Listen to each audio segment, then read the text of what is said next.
الله بالخير. قطعا خارطة الانقلابات من مالي إلى بوركينا فاسو فالنيجر والغابون تكشف أن الصحوة الشعبية الأفريقية باتت وتيرتها متسارعة على إيقاع صعود نظام عالمي جديد متعدد الأقطاب. النهضة الأفريقية وسيلة لتنمية أفريقيا، مستند يسلط الضوء على حلم ومقاربة للرئيس الجنوب أفريقي السابق تابو مبكي. هل نهضت أفريقيا من سباتها لتستعيد موقعها الطبيعي كشريك أساسي في النظام العالمي الجديد والمتعدد الأقطاب؟ لماذا تتسارع وتيرة الانقلابات في القارة السمراء؟ وهل فشلت السياسة الأمريكية في فهم التغييرات المتلاحقة في القارة الأفريقية؟ ما الذي يقوض هيمنة النفوذ الأمريكي في غرب أفريقيا؟ كيف تساهم الصين في التنمية المستدامة لأفريقيا؟ وهل يغير الشباب الأفريقي موقع القارة الجيوسياسي؟ ومع تقدم النفوذ الروسي، هل باتت فرنسا مهددة في مستعمراتها القديمة الجديدة؟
نرحب بكم ونرى ونسمع أكثر عن مستقبل القارة الأفريقية في ظل انبلاج عالم متعدد الأقطاب مع الأستاذ فرانكلين نيامسي، الكاتب الكاميروني ومن رواد حركة وحدة أفريقيا في البعد الأقرب.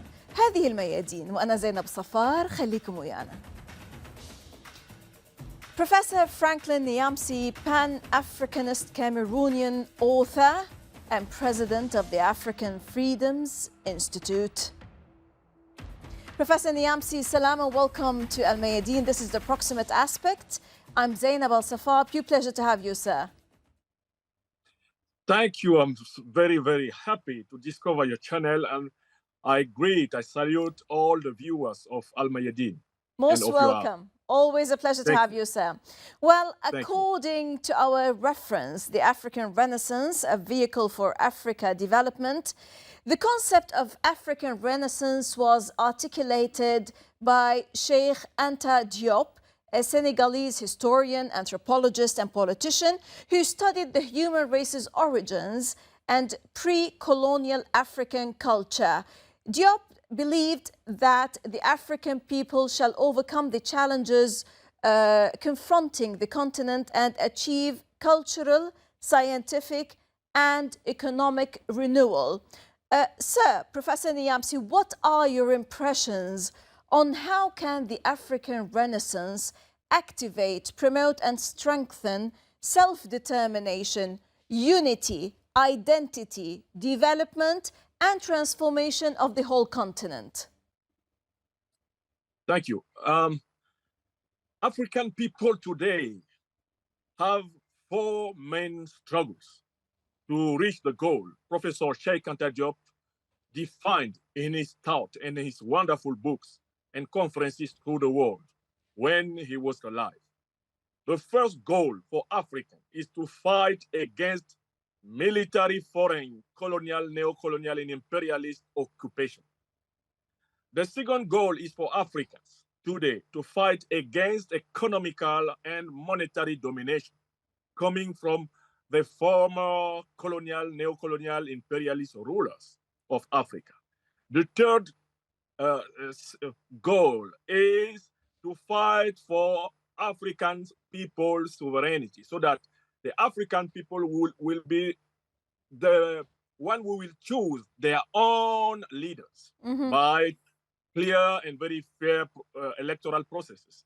And there is a fourth goal, is that the African people must renew African economical, cultural, social, political institution in the African multimillenary tradition, which is a tradition coming from the very ancient Africa, and particularly the Negro-African Kemet called Egypt, that Professor Sheikh Anta Diop studied very deeply. It is a tradition rooted on one concept called Maat, and that concept means truth, justice, and solidarity as the pillars of the African world. We have to renew all African institutions through these four struggle goals.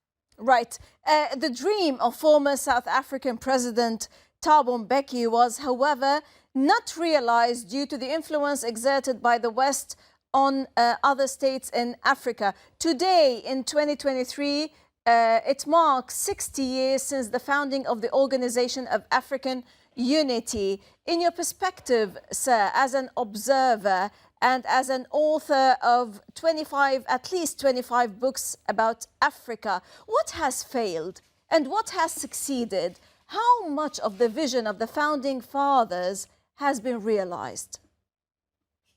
In fact, Africa has been led on a false competition, on a false line. And the line was Africa has to realize an economical system with growth as the main goal of that system, economical growth. And Africa has to realize a political system with democracy as the goal. But in fact, in African tradition, those two goals are not Africans at all. They are not rooted in African tradition. For us, economy is organized to help vulnerable people, to help all the people not to fall in poverty, not to fall in total, suffering. For us in Africa, in African tradition, the aim, the goal of politics is not, in fact, just to realize the will of the majority. It is to ensure everywhere justice, truth, and solidarity in the relations between human beings, the relation between humanity and the nature, and the relation between humanity and the creator. In Africa, we believe that the spirit is superior to matter, and that all the society must be organized in recognizing that no human being has created itself, and humanity is not an auto-created, auto-created space. So we began the work of Africa in the path of freedom with false goals given by Westerners, given by the Western thoughts. Imposed by Westerners upon the African people. That's very true. Yes, because the African people were often dismissed by, for example, US diplomats as backward, as incapable, and as inferior. Such thinking and American policy have largely failed to understand the rapid changes taking place swiftly across the African continent. How did, Dr. Niamsi, the US policy towards Africa create avenues for China and Russia to step in, to move into the Sahel region and East Africa? You have to look in the deep history of Africa, and you will see that Africa has been facing three challenges. The first challenge was in the 17th century, slavery, massive slavery, what we called the Negro trade. And that Negro trade got in Europe and in America. And that Negro trade, it was the condition of Western capitalism growth. That is the first tragedy of Africa. The second tragedy of Africa is colonial aggression. From the 18th century to the 20th century, Africa was facing Western armies, and in Berlin, Africa was shared without Africans. So, in fact, through that slave trade and that colonial how can I say, aggression. They also denied that Africa has a tradition, Africa has the culture, Africa has an autonomous process of thinking, of creating its institution and culture. Africa, sure, Africa has a spirit too. Yes. Yeah, absolutely. American policy is based in Africa on that racism coming from the slave trade, the Negro trade. It is based on colonialism coming from the domination of Western powers on Africa. And they have never minded that. In fact, Africa has not accepted or recognized as goals of civilization, economical growth and democracy. We need solidarity, justice, equity in everything, and we need harmony between humanity and the nature, and acknowledgement of the fact that the human beings is in fact created and that nature has not created itself. True. This is the African vision, and we have to reorganize our economics, our politics, our society with that traditional view. Exactly. But my question that for example, recent coups in Africa appear to have put the West on the defensive in parts of the continent, with the US trying to maintain its footprint, its stronghold in the continent. Is the US influence waning, diminishing in West Africa and Africa as a whole at a time when rivals, Russia and China, are expanding links and presence? Absolutely. That influence is diminishing. Why? Because the influence of America and of all Western powers is based on falsehood concerning African culture and history. It is based on the denegation of African humanity as able to create its own meaning in the world. But Russia and China and all other powers helped Africa in a very crucial period, which was the period of the anti-colonialist, anti-imperialist struggle through the 20th century. So when Africa is renewing its relation with its roots, Africa acknowledges that China, Russia, and many other countries of the global South are better partners than America or Western powers because they recognize the right to build its own future of the Africans. True. China's serious advancement, Professor Niamsi, in the continent began at the Bandung Conference in 1955, where its leaders aligned themselves with African nationalists. And today, China's premier, for example, makes frequent visits to Africa, while the country invests billions of dollars in the region on infrastructure and other projects. How does China contribute to Africa's sustainable development and why it matters? Briefly, if I may. China has no responsibility in the sustainability of African development. This is the responsibility of Africa. True. What Africans want today is a partnership of winning, winner, winner, with all the powers of the world. In fact, the responsibility of sustainable development is an African one. It is not the responsibility of Chinese or Russian or American to develop and to make a sustainable development in Africa. That is how and why Africans understand better the way of China to come. China comes with pragmatical, realistic approach, and they do with Africans only what Africans want them to do with them. Now, Antony Blinken, on his first trip to Africa as Secretary of State, said that Africa, and I'm quoting him, that Africa will shape the future of the world, not just the future of the African people. So Africa is poised to become one of the world's most important economic regions. Why and how? In fact, in Mr. Blinken's affirmation, there is something that is particularly wrong. Africa is not the future of the world. The world is our common world. Africa, Asia, Europe, America, everybody has the right to be of the future of the world. By saying that Africa is the future of the world, Mr. Blinken implies that they will do everything to keep their power, their influence on Africa, so that through Africa, they will remain hegemonical on all the world. And this is what we cannot accept in that vision. Africa is the future of Africans, and the world is the future of all the sons of this earth. Excellent. That is why, in fact. True, true. Also, Africa, well, it is a continent of young people, energized, innovative, hungry for jobs and opportunity. By the year 2025, more than half the population of Africa will be under age 25. By the year 2050, 1 in 4 people on Earth will be African. Whereas industrialized nations are worried, sir, about declining birth rates, African youths are increasingly taking an active role in shaping their future. Why do you reckon, Professor Niamsi, Africa's youth hold the key to its development potential?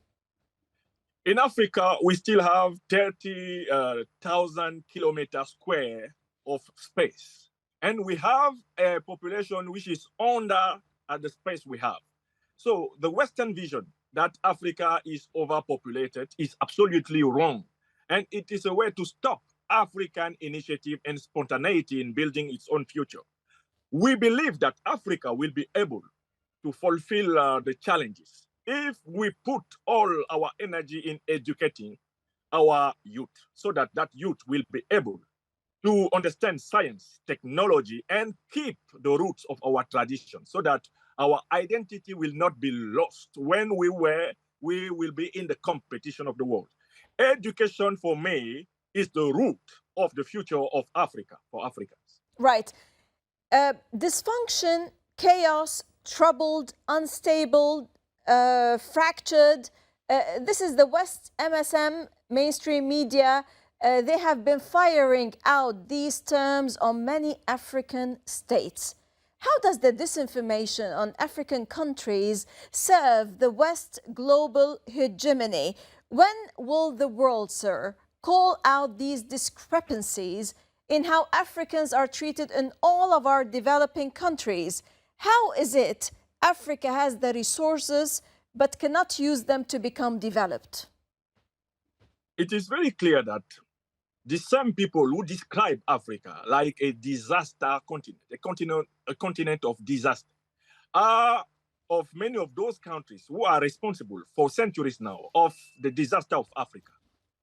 I repeat, slave trade, colonization, neo-colonization, imperialism, support to dictatorships in Africa are the root, the key reasons why Africa is not able today to feed its own population, to heal its own population, and to defend it against the global changes, defend it against ecological changes, and so on.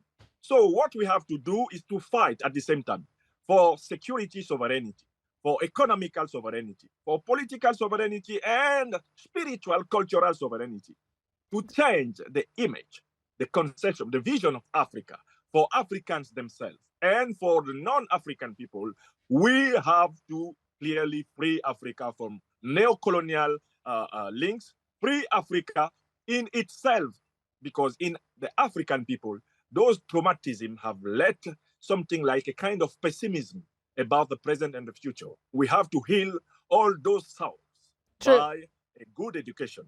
Right. Do African leaders today, sir, see Russia in a different prism in comparison to Western powers, particularly France? The difference is that in the African memory, when Africa was fighting against colonialism, colonialism was assumed by the West. It was France, it was United Kingdom, Belgium, Italy, Germany, and so on. And it was Russia and China that helped African anti-colonialist movement to fight. So we Africans are very, very acknowledging about that fact. Secondly, Russia has no pretension to teach democracy or human rights to Africans. They have understood that an Africa under Western domination will be an Africa used to confront and challenge Russia and China. That is why they are helping African fight against Western hegemony. But in fact, for Africans, the true and the key solution is that we shall be able to produce our own vision, our own growth, our own prosperity in an autonomous endogenous process. And this is why we need alliances that help us to emancipate ourselves, and we need to cut all the relations that maintain us in alienation. True. In talking about alliances, how does the BRICS expansion place Africa in its rightful position within the global emerging multipolar order and the global south?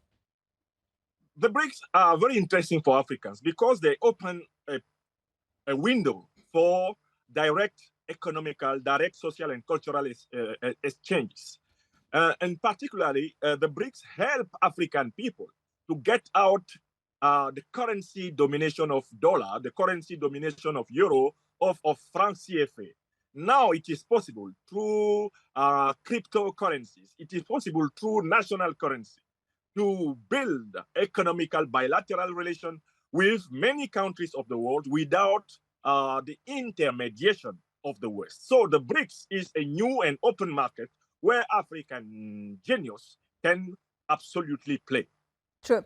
The African Renaissance is a philosophical and political movement to end the violence, elitism, corruption, and poverty believed to plague the African continent and to replace them with a more just and equitable order. The world acknowledged that Africa is the cradle of humanity. How can this looted continent re-emerge as a significant partner in drawing the contours of the new world order?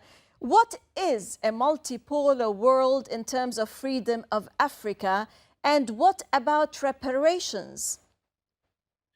A multipolar world for Africans today means the possibility for them to be politically sovereign, to be economically sovereign, notably through the mastery of their own currencies, to be culturally sovereign by renewing the concept of African tradition in African politics, economics, African technology and science. And we need to enter in direct negotiations with all world powers without any kind of intermediation of former colonial or imperialist power. That is the four main goals I've given at the beginning of this talk. We have to fulfill those goals at the same time. Mm-hmm. There is no priority. Everything has to be done at the same time with one very important goal, which is give the African people its dignity back. Mm-hmm. What about reparations? The reparations have to be realized in that process of African political sovereignty. I believe that the African debt, for example, the African debt with the IMF, with the World Bank, with America and Europe, is nothing compared to what African trial will reveal about what the West has to pay to Africa for the Negro trade, what the West has to pay for colonial massacres, crime against African humanity, what the West has to pay for what happened just only in this 20th or 21st centuries against Africa. So we will have a balance after those trials that will come when any African country will be free. We will have trials. We will evaluate clearly what the West has to pay, what the colonial and imperialist power have to pay, and we will compare it to the debt. We'll do a subtraction, and then for sure they will have a lot to pay. Those who will not pay will lose their advantages in Africa. Sure. Professor Franklin Niamsi, Pan-Africanist Cameroonian author, thank you very much, sir, for your eye-opening perspective and views. Always a pleasure to have you, sir. Thank you. It was a pleasure also. Most welcome. لقد حاولت أفريقيا فيما بعد الاستعمار السير على إيقاع طبولها الخاصة بينما يجري التلاعب بها من قبل قوى أجنبية أخرى وبأقنعة مختلفة. إن أنظمة الحكم والسياسة في أفريقيا تحتاج بحسب مراقبين إلى الخضوع لتحولات جذرية في مجالات الوحدة القارية والوحدة داخل أفريقيا وفيما بينها. ولعل أفريقيا بحاجة ماسة إلى أجندة إيديولوجية موحدة للتقدم تأخذ بعين الاعتبار ثرواتها الغنية وتقدم شعبها وثقافته وتميزه. ويمكن لقارة أفريقيا الآن أن تقف مجتمعة وقوية على قدم المساواة مع بقية العالم، وأن يكون صوتها مسموعا ومؤثرا، وأن تؤدي دورا حاسما في تحقيق مهمة العثور على نفسها وعلى روحها وتحقيق إمكاناتها الكاملة على المسرح العالمي. ولكن قد يرى البعض أن صوت أفريقيا لن يؤخذ على محمل الجد في الوقت الحالي، وسيظل مستقبلها ودورها في النظام العالمي المتعدد الأقطاب ضعيفا جدا ومليئا بالمشاكل، إلا إذا غيرت اتجاهها على نحو جذري في نواح كثيرة. من كل الميادين سلاما وتحية، في أمان الله.